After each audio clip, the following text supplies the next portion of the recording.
Cordial saludo a los televidentes del canal del Congreso de la República de Colombia. Les damos la bienvenida a este espacio de Cámara Abierta, programa de la Cámara de Representantes que busca destacar y resaltar a quienes contribuyen en la formación de los valores sociales, institucionales y democráticos del país. Sean todos ustedes bienvenidos. Hoy con un invitado de lujo realmente y una persona a la que tuvimos que aprovechar en su corta estancia en Colombia. Se trata del doctor Luis Orlando Castro Cabrera, un insigne huilense y colombiano que hoy vive en México y donde ha desarrollado una tecnología muy importante para el planeta y que está, por supuesto, contribuyendo en gran manera para Colombia. Bienvenido, doctor Orlando Castro. Muchas gracias por darme la oportunidad de estar aquí nuevamente frente a los colombianos. Gracias a ti por traerme y darme esta valiosa oportunidad de comunicar parte de lo que el tiempo no permitirá todo, de lo que he hecho. Nosotros, a pesar de que no viva aquí, no hemos descuidado a Colombia.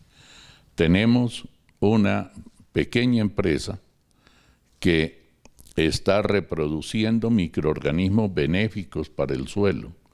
Hemos hecho trabajos de control de plagas sin el uso de agroquímicos y en algunos casos hemos encontrado que son más eficientes los tratamientos biológicos que los tratamientos químicos.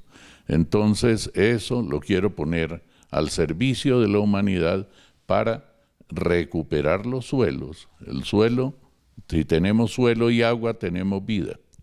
Sin suelo y sin agua, no tenemos vida. La cadena alimenticia empieza del suelo. El suelo produce plantas, los herbívoros se alimentan de las plantas, los carnívoros de los herbívoros y se genera la cadena alimenticia. Entonces, por eso es tan importante. Yo le he dedicado mi vida al suelo. Bueno, en el programa anterior vimos toda la correría que este hombre ha realizado a través de la formación científica para llevar a cabo un trabajo tan importante. Yo quiero que nos cuente, doctor Castro, algo que a veces ignoramos. En una conversación con usted hablábamos, o usted nos contaba de 8.300 millones de habitantes, nos hablaba de la capacidad que tiene la Tierra, y nos hablaba también del estado de los suelos y cómo hay realmente un peligro inminente de hambruna a nivel mundial. Así es. Para hablar de la degradación de los suelos hay que consultar los artículos científicos del profesor John Converse, quien ha dedicado su vida también a estudiar este fenómeno muy a nivel de academia. Yo he salido un poco de la academia, yo hago ciencia en el laboratorio, yo patento, yo he hecho cosas, he abierto fronteras, pero él es un conocedor extraordinario del problema de los suelos. Hoy somos efectivamente 8.300 millones de habitantes en un planeta que tiene una capacidad portante de 4.500 millones.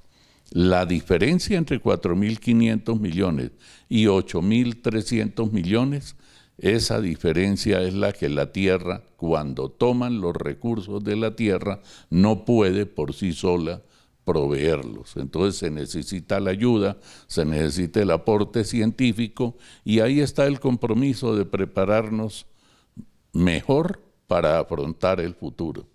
Entonces la formación académica va a ser muy importante en esto. El trabajo en los suelos parece sencillo, pero cuando uno piensa que en 1 gramo de suelo hay muchos millones de microorganismos que son los que le dan vida. Y aquí hemos hecho trabajos, por ejemplo, en las zonas donde se produce clavel, que lo afectan tan seriamente las heladas. Cuando uno pone más bacterias en el suelo, la temperatura del suelo sube entre 1.5 grados aproximadamente, el mínimo 1 grado. Eso hace, ustedes saben que todos los cuerpos, dependiendo de su estado de calor o frío, por unidad de volumen pesan más o menos. En este caso pesa menos, el aire sube de la parte baja del suelo y ese aire caliente, entre comillas, llega a las hojas y evita las heladas. Cosas como esa las hemos hecho. El trabajo que hicimos para el control del Dalbulus maidis en maíz, que en el concepto de un científico muy reconocido, el doctor Henry Vanegas, decía que el Dalbulus maidis ponía en peligro la producción mundial de maíz. ¿Se imaginan ustedes lo que esto significa para la seguridad alimentaria del mundo? Hay países, el caso de México, que el maíz es como el arroz para Colombia, no falta en ninguna comida. Allá las tortillas son de 3 o 4 comidas diarias, en todas hay tortillas. Entonces, eso me asustó a mí y me puso a trabajar, y en 4 meses encontramos un antagonismo a nivel de laboratorio, haciendo trabajo apoyados por entomólogos, microbiólogos y todo el equipo nuestro, y a los 4 meses estábamos listos para probar en campo. Y logramos un control más eficiente y más económico que con los agroquímicos.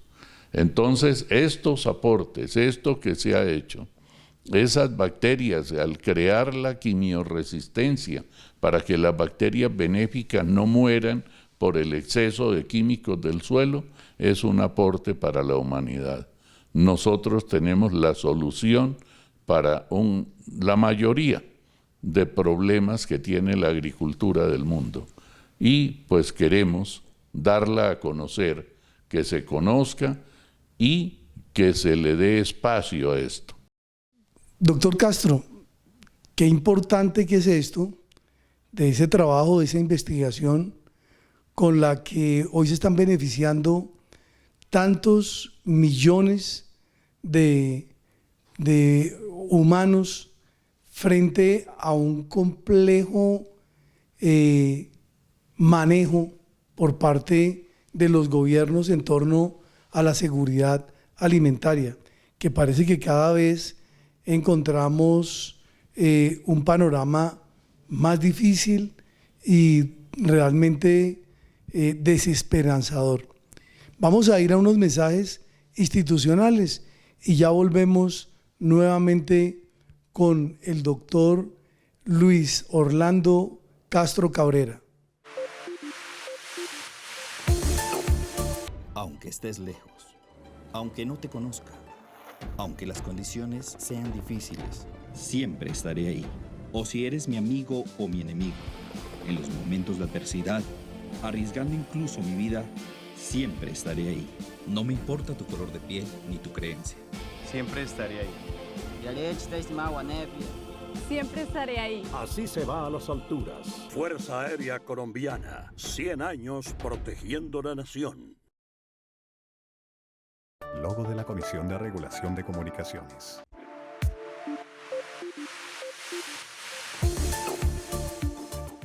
En la segunda parte de Cámara Abierta, hoy con un invitado muy especial, un científico colombiano que ha dado de qué hablar a nivel mundial por sus trabajos, por sus investigaciones.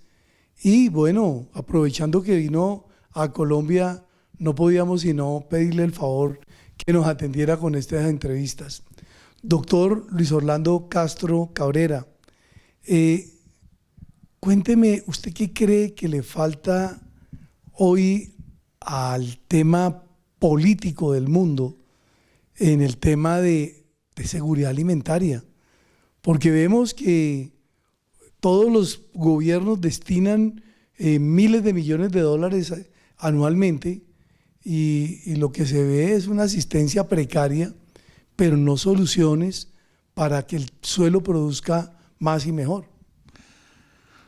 Indudablemente, yo creo que no se ha impuesto la razón. Nosotros tenemos un solo lugar para vivir. Es un pequeño satélite, una pequeña nave espacial que está girando alrededor del Sol, que tiene solamente 7.000 kilómetros de diámetro. Y ahí estamos todos. Y ese hábitat, que es especial para que nosotros podamos vivir, lo estamos afectando. Lo afectamos, dañamos sus suelos, la situación política es responsabilidad de todos nosotros. Nosotros somos los que elegimos y si no sabemos elegir, pues... Pero la razón de existir, de cuidar ese hábitat, ese ambiente, es nuestra responsabilidad y nosotros tenemos que formar y orientar a la gente para que aprenda a respetarlo y a trabajar por eso. Los políticos son producto de la sociedad. Las decisiones políticas que se toman porque se eligen unas personas que hacen unas propuestas que no son programas de gobierno, son en muchos casos unos manuales de buenas intenciones que a veces no se pueden llevar a la realidad porque no se planificó, porque no se llevaron esas propuestas a un nivel ni siquiera de estudio de prefactibilidad técnica y económica. Entonces, ahí lo que tenemos que hacer es que todos aportemos nuestro granito de arena. La razón, el desarrollo del hemisferio izquierdo para actuar con razón, con fundamento. Eso es importante. Lo que hemos hecho nosotros es facilitar un poco las cosas, crear un desarrollo científico del que parte la ingeniería, la tecnología, para llevarlo a los suelos y que los suelos produzcan alimentación. Los trabajos que hemos hecho en papa, en caña de azúcar, en aguacate, en muchos, son más de 42 cultivos en los que hemos trabajado y hemos logrado unos éxitos realmente sorprendentes, pero pues nosotros no tenemos la capacidad económica de que la tecnología la conozca el mundo. No podemos pagarle a ingenieros en todo el mundo para que vayan formando a los agricultores, demostrándole a los agricultores que con nuestra tecnología se puede producir más y a menor costo. Ese equilibrio del agricultor es preocupante. Si los agricultores, grandes o pequeños, se quiebran, nosotros no tendremos que comer en nuestras mesas. Y el problema va a ser, como lo dijo cuando me entregaban el premio ABC el secretario de Agricultura de los Estados Unidos de América, el problema no va a ser que no haya dinero para comprar alimentos, es que no hayan alimentos para comprar. Entonces sabremos que el dinero no nos sirve de nada. A ese sitio, en ese momento, no podemos permitir que lleguemos y tenemos que prepararnos. Cuando uno dice, nosotros hemos tenido rendimientos superiores con biotecnología a los químicos entre el 9 y hasta el 400%. Por ejemplo, los estudios que hizo INIFAP en tomate, que en México se llama jitomate. El INIFAP en México es como el ICA y Agrosavia juntos. Y hacen los estudios y encuentran que reduciendo la mitad de los agroquímicos puede aumentarse la producción de esa manera. En caña de azúcar alcanzar aumentos del 51% con menor inversión. Si el agricultor gana más dinero, él va a estar bien, y los hijos de los agricultores, que es un problema que enfrenta el mundo hoy, los agricultores tradicionales ya están viejos y los hijos son diseñadores gráficos, son politólogos, pero no quieren ir al campo. ¿Quién nos va a producir alimentos? Si el campo no es atractivo, el mundo se va a acabar por falta de alimentos.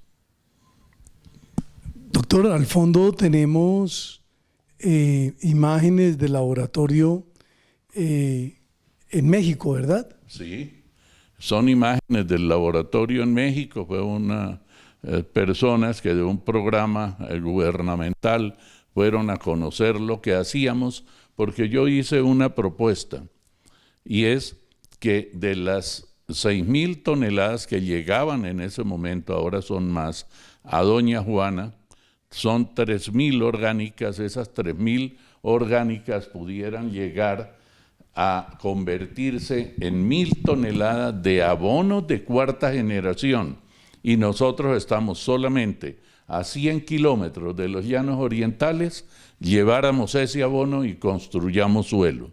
¿Cuál es la ventaja? En los llanos orientales, en muchos lugares, se requieren hasta 4 hectáreas para tener un animal. En la sabana de Bogotá se pueden tener 40 animales en 1 hectárea.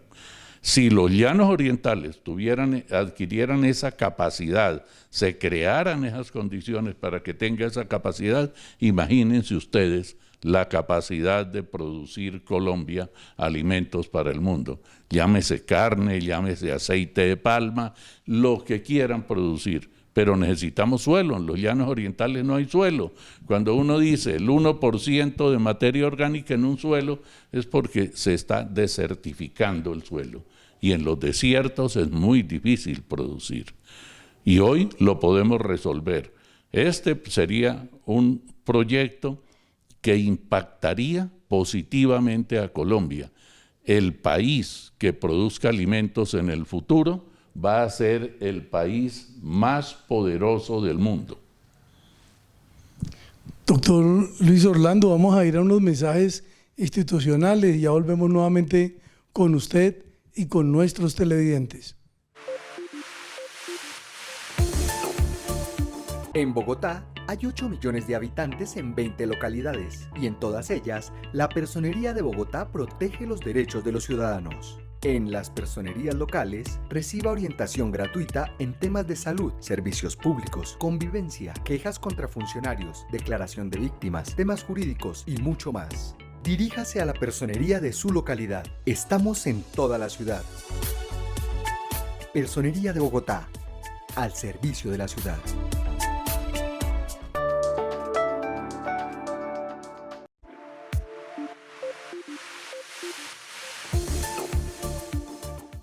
Bueno, doctor Luis Orlando Castro Cabrera, ya en la tercera parte y recta final del programa de Cámara Abierta, con todo este conocimiento que usted nos ha impartido acá de manera muy rápida, por supuesto,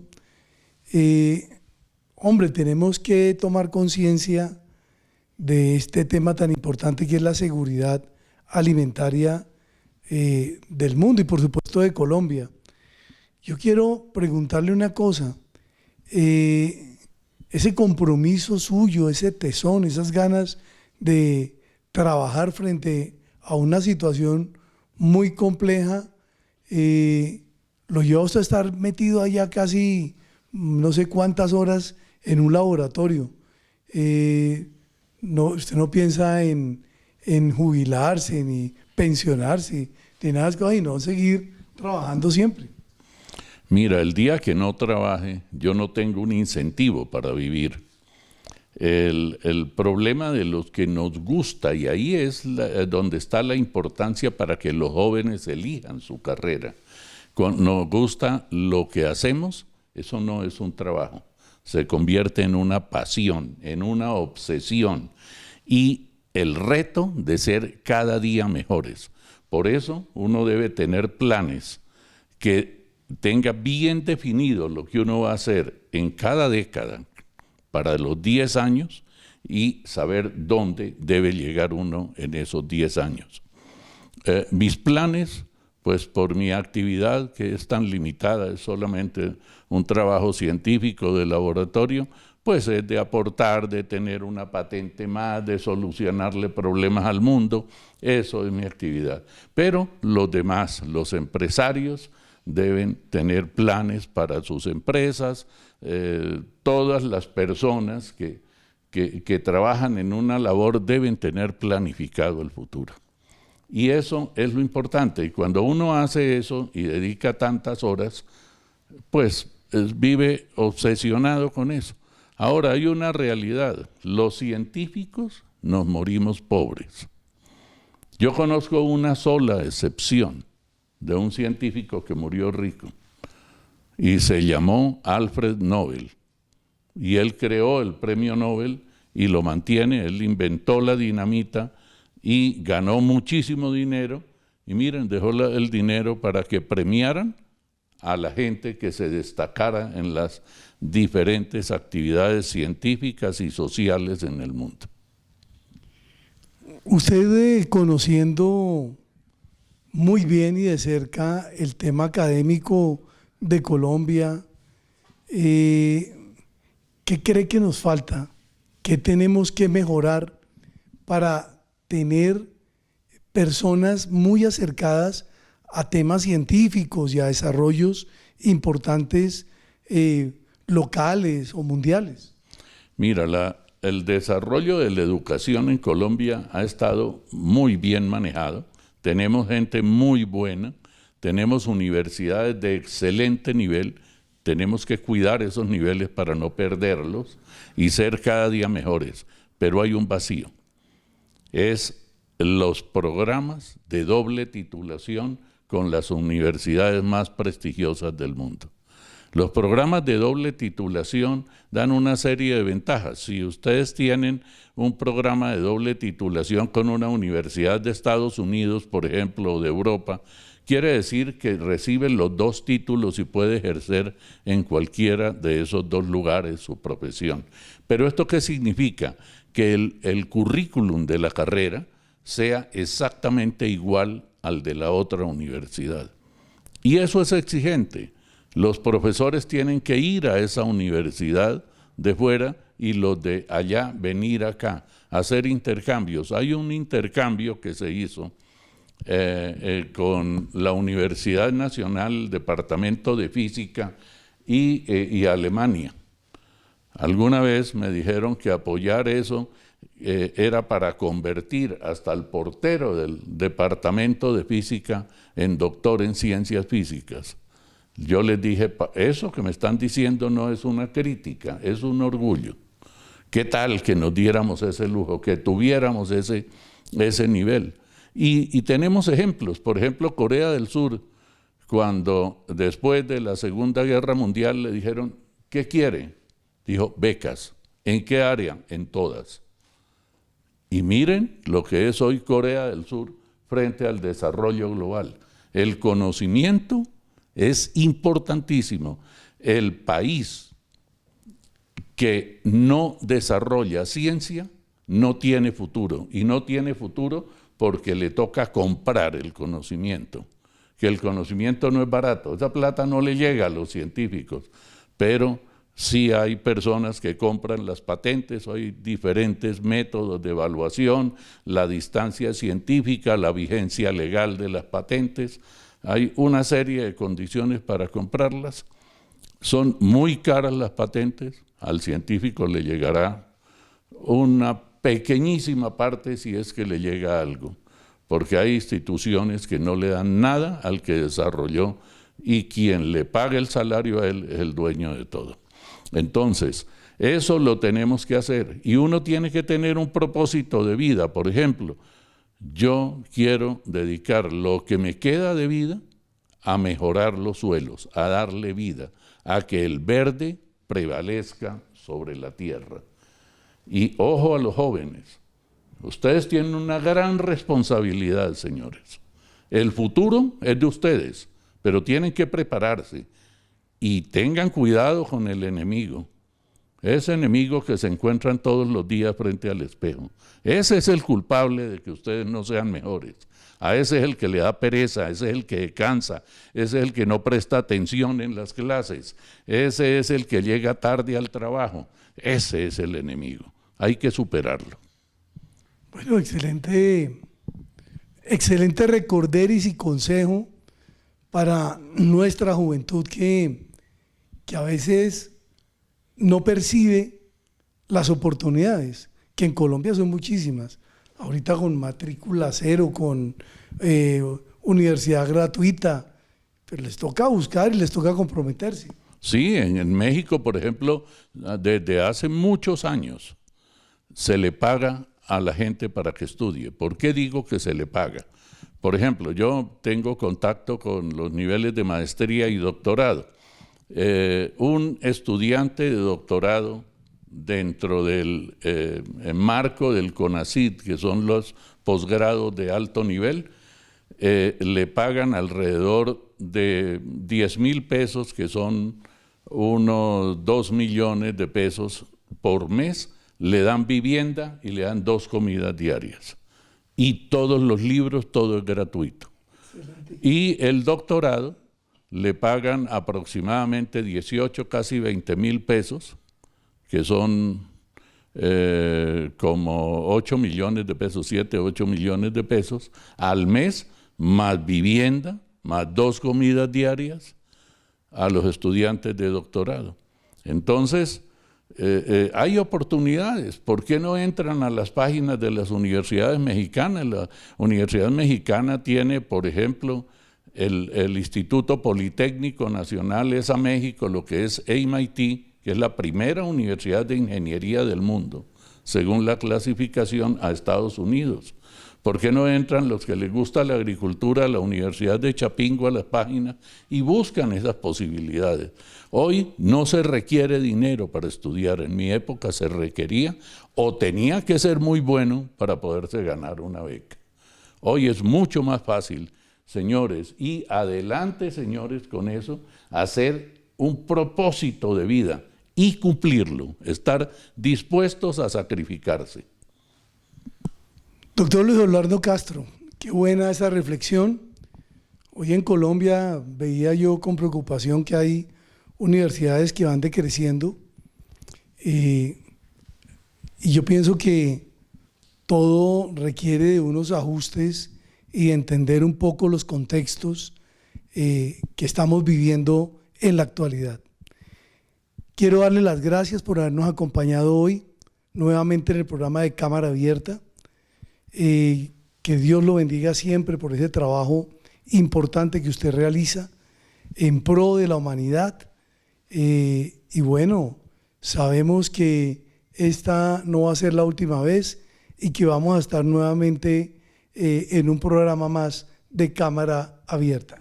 Muchas gracias por esa oportunidad y espero que podamos hablar de la educación, de la formación, del desarrollo del hemisferio izquierdo y de un programa que lleve en 100 años a utilizar a los hombres el 30% del cerebro, teniendo como referencia que Albert Einstein llegó a utilizar el 12%. Excelente. Muchas gracias a todos, un agradecimiento por su atención y su sintonía.